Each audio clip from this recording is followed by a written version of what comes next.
अपन पढ़ रहे हैं पीएससी। पीएससी के अंदर अपना जो टॉपिक चल रहा है वो चल रहा है टेम्परेचर पल्स रेस्पिरेशन, टीपीआर। क्या चल रहा है? टीपीआर और बीपी।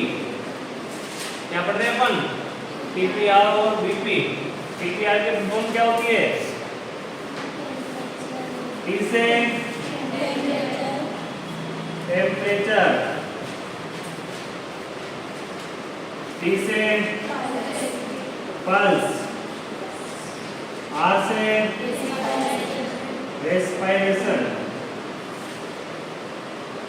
और बी से ब्लड प्रेशर।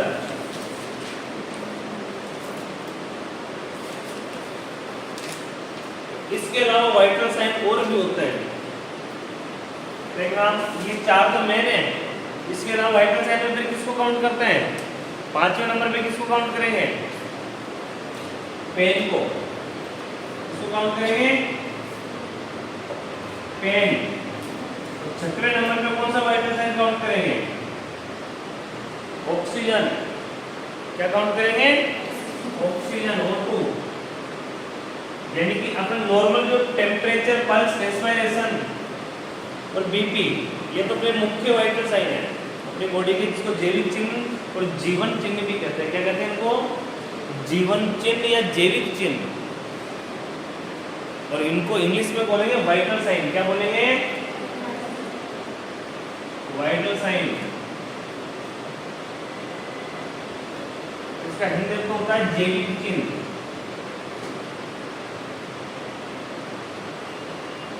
जैविक चिन्ह या जीवन चिन्ह के नाम से भी इनको जानते हैं।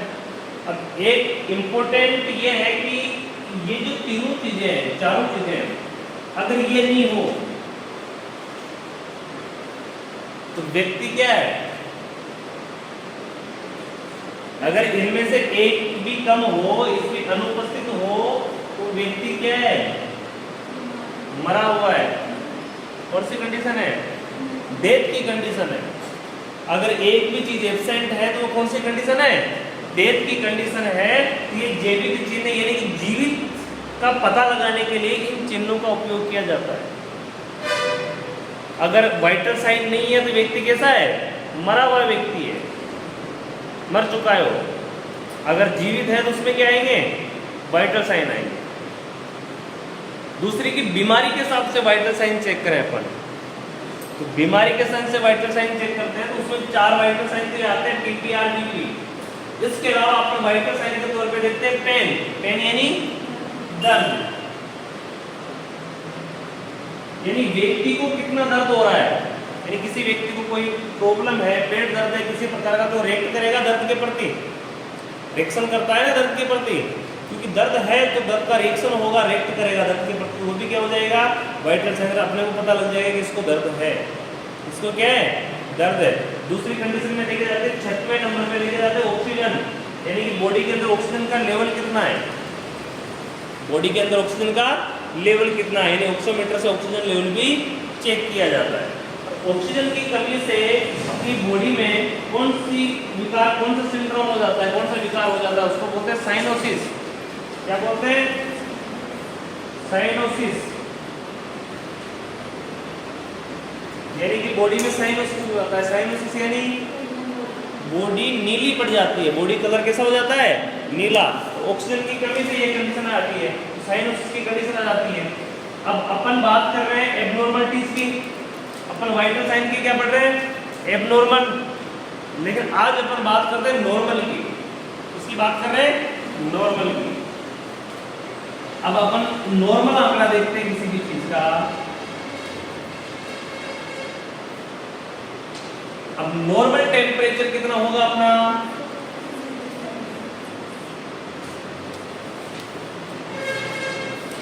अपनी बॉडी का डे टेम्परेचर नॉर्मल कितना होगा? 37 डिग्री सेल्सियस। फ़ारेनहाइट में देखेंगे तो 98.6 डिग्री फ़ारेनहाइट। ये टेम्परेचर का हो गया। बात करते हैं पल्स की। पल्स कितनी होती है? 72 beat per minute, 72 beat per minute. दूसरी कंडीशन में देखते हैं रेस्पिरेशन।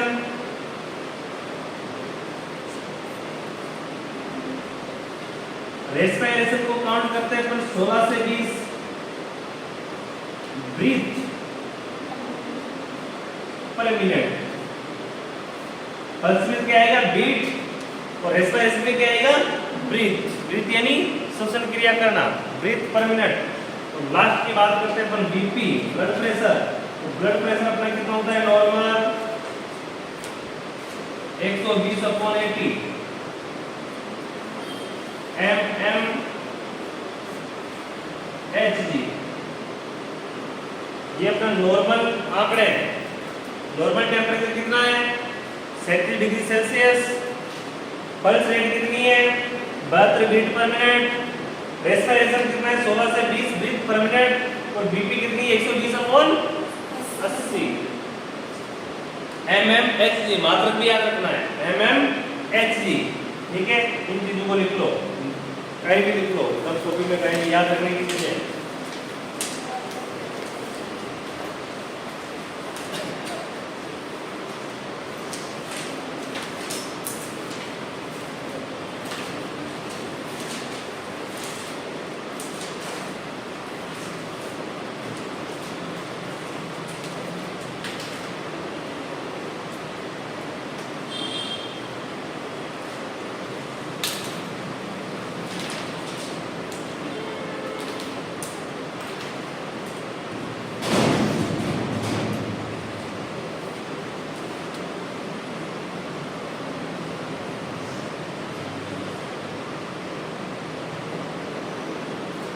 ये तो ये एक्टिव आंकड़े, कौन से आंकड़े हो गए?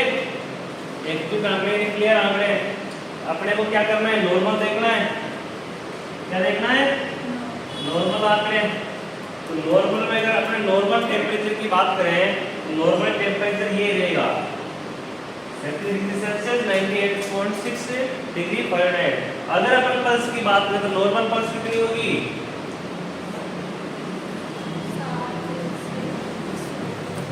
नॉर्मल पल्स कितनी होगी? 60 से 100 बीट पर मिनट।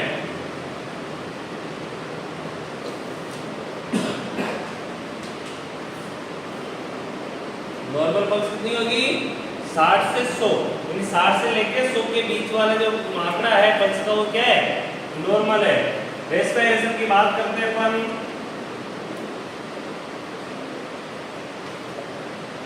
तो रेस्पिरेशन होता है 12 से 20, नॉर्मल होता है।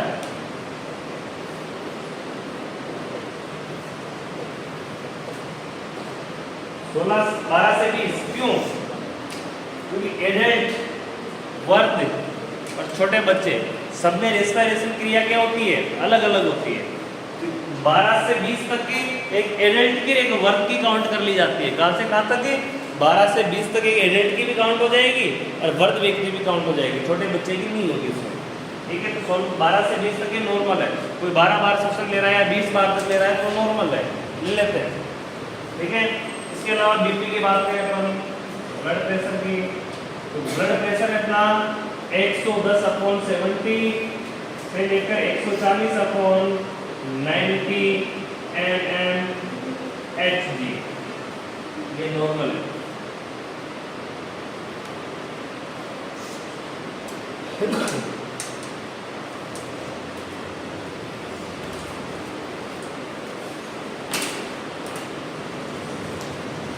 अब बात करते हैं अपन पल्स की, तो 60 से कम पल्स है। अगर 60 से कम है तो इसको किस नाम से जानेंगे? ब्रेडीकार्डिया। किस नाम से जानेंगे? ब्रेडीकार्डिया। यानी पल्स 60 से कम है तो उसको किस नाम से जानेंगे? ब्रेडीकार्डिया के नाम से। किसके नाम से जानेंगे? ब्रेडीकार्डिया के नाम से। तो लिख लो, अगर पल्स 60 से कम है तो क्या है? ब्रेडीकार्डिया। याद रखने की चीजें याद रखना, मैं पूछूंगा। ब्रेडीकार्डिया। अगर पल्स रेट 100 से ज्यादा हो जाती है इसको क्या बोलेंगे? कार्डिया, क्या बोलेंगे? ट्रेकीकार्डिया। अगर पल्स रेट 100 से अधिक हो जाती है उसको क्या बोलेंगे? ट्रेकीकार्डिया।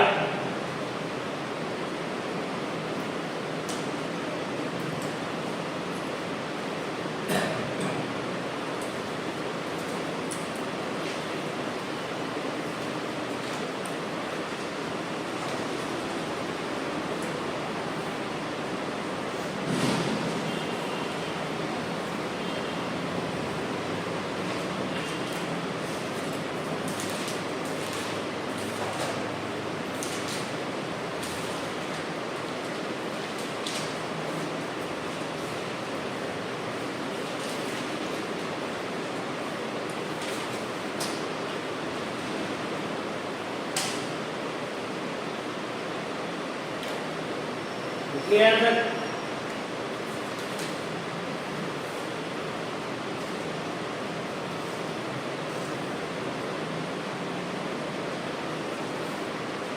यदि रेस्पिरेशन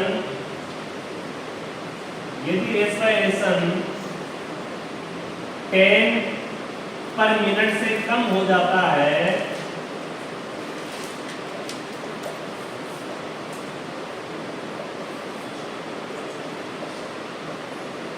तो इसे क्या कहेंगे?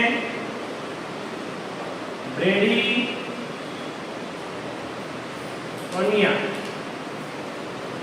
क्या बोलेंगे इसको?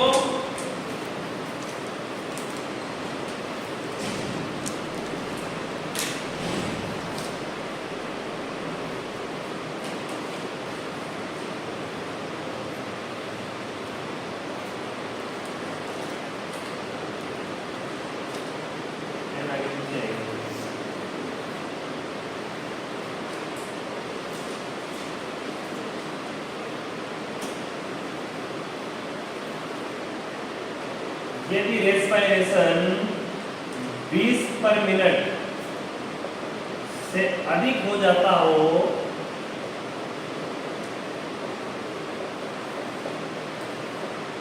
तो इससे क्या कहेंगे?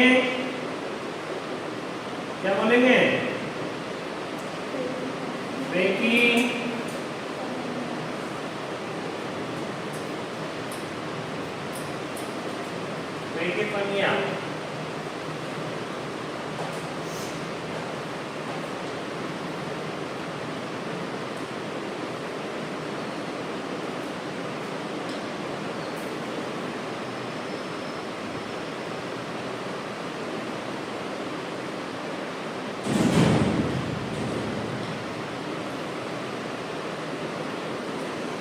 अब कंडीशन ये है कि जैसे कम ज्यादा हो तो रेस्पिरेशन में देख लिया कि अगर 10 से कम हो जाता है तो क्या कहलाएगा? ब्रेडीकोनिया। और 20 से अधिक हो जाएगा तो क्या कहलाएगा? ट्रेकीटोनिया। ये तो कंप्लीट है। अगर ऐसी कंडीशन होगी जिसको अंदर श्वसन क्रिया ही नहीं आ रही हो तो सांस ही बंद हो गया हो सकता है ना ऐसा भी? यानी जिसके अंदर श्वसन क्रिया में दिक्कत आ रही हो, अपने को समझ में नहीं आ रहा हो, श्वास ही नहीं आ रहा हो किसी को, उसको क्या बोलेंगे?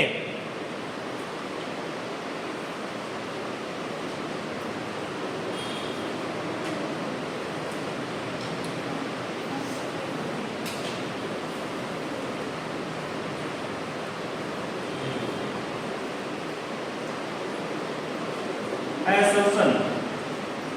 यानी कि जिसको श्वसन क्रिया ही नहीं ले पा रहा हो, श्वसन क्रिया ही नहीं आ रहा हो, उसको क्या बोलेंगे? अश्वसन। यानी रेस्पिरेशन उसका बंद है, श्वसन नहीं आ रहा। इसको इंग्लिश में क्या बोलेंगे? याद रखना, एपोनिया। अश्वसन का सेकेंड, श्वसन में कठिनाई।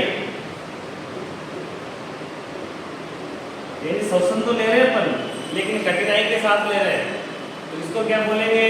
डिस्पेनिया।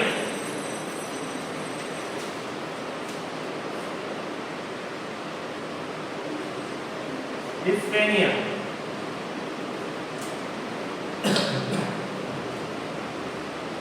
DYS।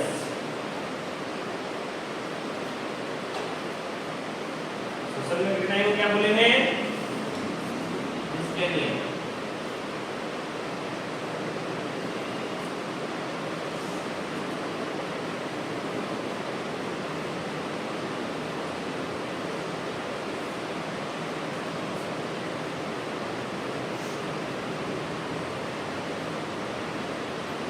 ध्यान देना एक बार फिर। अगर पल्स 60 से कम हो जाए तो उसको क्या बोलेंगे? ब्रेडिकार्डिया। और 100 से अधिक हो जाएगा तो उसको क्या बोलेंगे? ब्रेकिकार्डिया। अगर रेस्पिरेशन 10 पर मिनट से कम है तो उसको क्या बोलेंगे? ब्रेडिपेनिया। और यदि 20 पर मिनट से अधिक है तो उसको क्या बोलेंगे? यदि ऐसी कंडीशन हो जिसमें श्वसन क्रिया नहीं ले पा रहा हो व्यक्ति, उसको क्या बोलेंगे? एपिनिया। और ऐसी जिसमें कठिनाई हो रही है उसको क्या बोलेंगे? डिस्प्लेनिया। यहाँ तक क्लियर है? ये कॉमन चीज है याद रखने की। अब बात करते हैं ब्लड प्रेशर की। इसकी बात करेंगे ब्लड प्रेशर की। अगर किसी व्यक्ति में इससे कम हो जाता है, यदि किसी व्यक्ति में 110/70 से कम बीपी होती है तो हाइपोटेंशन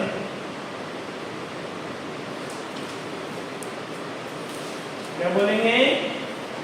अगर किसी में 110/70 से कम बीपी है तो उसको क्या बोलेंगे? हाइपोटेंशन। और यदि किसी व्यक्ति में 140/90 से अधिक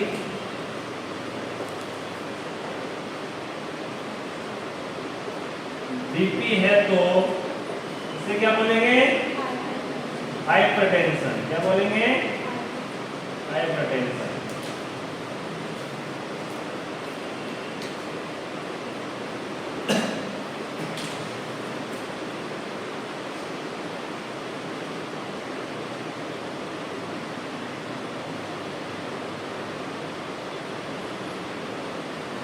एक 140/90 से अधिक है बीपी है तो उसको क्या बोलेंगे? हाइपरटेंशन। और 110/70 से कम है उसको क्या बोलेंगे? हाइपोटेंशन। क्या बोलेंगे? हाइपोटेंशन।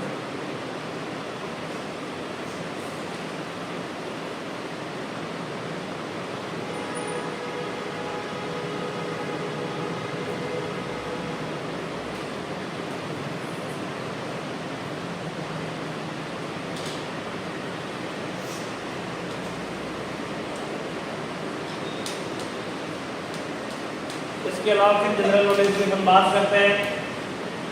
अब बीपी 110/70 140/90 के मध्य का जो आंकड़ा है वो क्या होता है? ब्लड प्रेशर होता है अपना। और ब्लड प्रेशर जिसके इस ब्लड प्रेशर को अपने क्या माना है? 120/80। यानी 110 और 140 के बीच में कौन सी संख्या है? 120/80 आएगा। इसको ये नॉर्मल क्या माना अपन ने? 120/80। अपन बात कर रहे हैं 120/80 की। अब इसको बटेवे में लिखा हुआ है। कैसे लिखा हुआ है? बटा में। ऊपर या नीचे संख्या तो लिखी हुई। ऊपर वाली संख्या को किस नाम से जानेंगे और नीचे वाली संख्या को किस नाम से जानेंगे? ये चीज देखते हैं। तो अपन ऊपर वाली संख्या को किसके नाम से जानेंगे? Systolic blood pressure, systolic BP. ऊपर वाले को किस नाम से जानेंगे? सिस्टोलिक बीपी के नाम से। और नीचे वाली संख्या को किस नाम से जानेंगे? Diastolic BP, diastolic blood pressure. यानी ऊपर वाली संख्या को, बड़ी संख्या को सिस्टोलिक ब्लड प्रेशर, नीचे वाली संख्या को डायस्टोलिक ब्लड प्रेशर के नाम से जाना जाता है।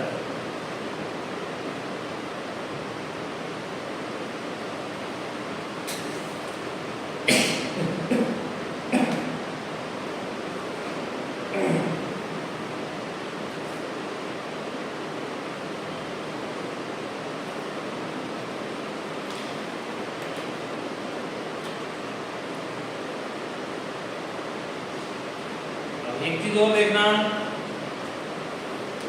इन दोनों के मध्य जो गेट होता है उसको बोलते हैं पल्स प्रेशर। इन दोनों के मध्य जो गेट होता है उसको क्या बोलेंगे? Pulse pressure.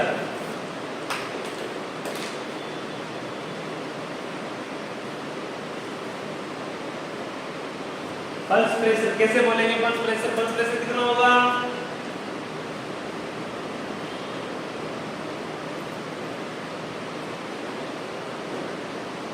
इन दोनों के मध्य के गैप को क्या बोलेंगे? Pulse pressure. अब इसका निकालो, इसका पल्स प्रेशर कितना है?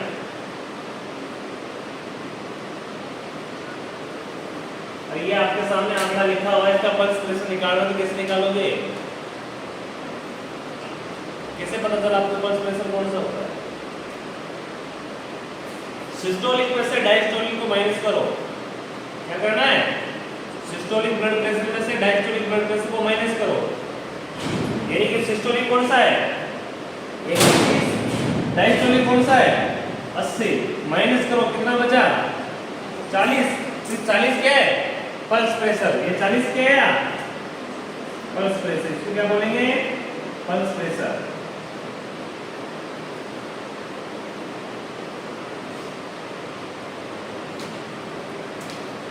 इन दोनों के मध्य का डिस्टेंस पल्स प्रेशर कहलाता है।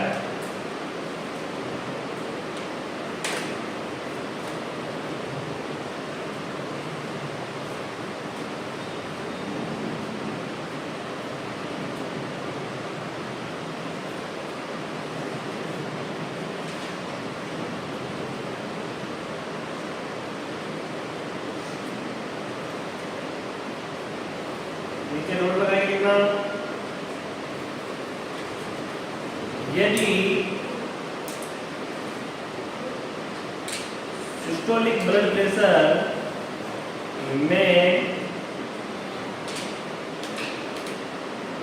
30 की वृद्धि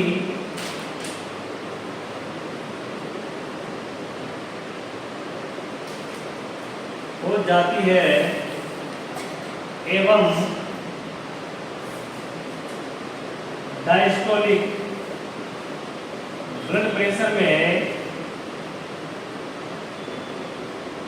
ब्लड प्रेशर में 15 की वृद्धि हो जाती है, तो यह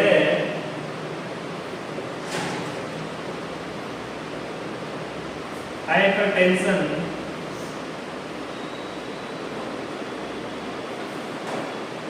कहलाती है।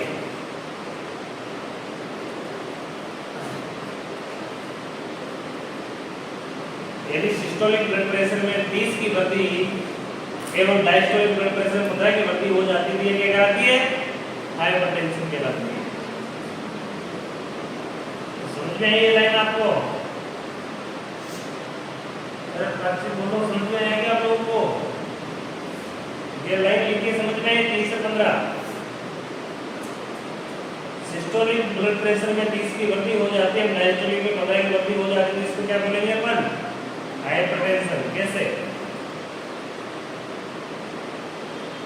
अरे नॉर्मल सामान्य कितना है? 120/80 कितना है? 120/80। अब ऊपर वाले को क्या बोल रहे हैं अपन? सिस्टोलिक। सिस्टोलिक में कितना जोड़ना है? 30 की वृद्धि हो जाती है, कितने की? 30। और डायस्टोलिक में कितने की? 15 की। तो बराबर कितना हो गया? 150। कितना हो गया? 150 अपॉन कितना हो गया?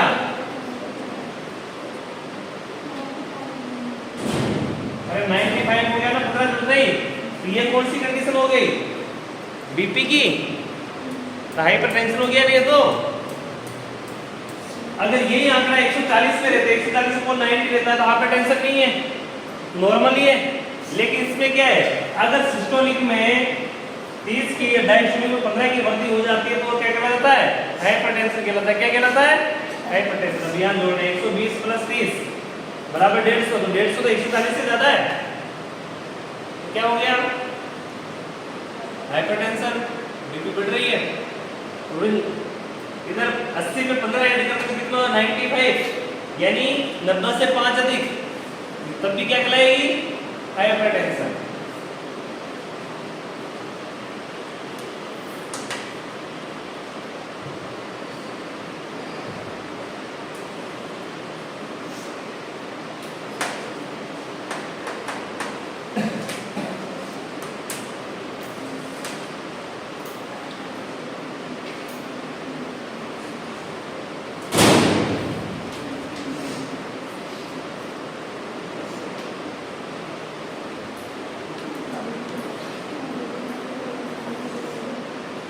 पीपीआर बीपी बड़ा समझ में आया? कुछ नॉर्मल चीजें समझ में आई? ये नॉर्मल है। अब इसमें क्या पढ़ेंगे? एब्नॉर्मल। वैसे अपन एब्नॉर्मल पढ़ लिया है, ठीक है। जिसको मजाक करना है नीचे मिलके जाना, आप लोग जा सकते हो।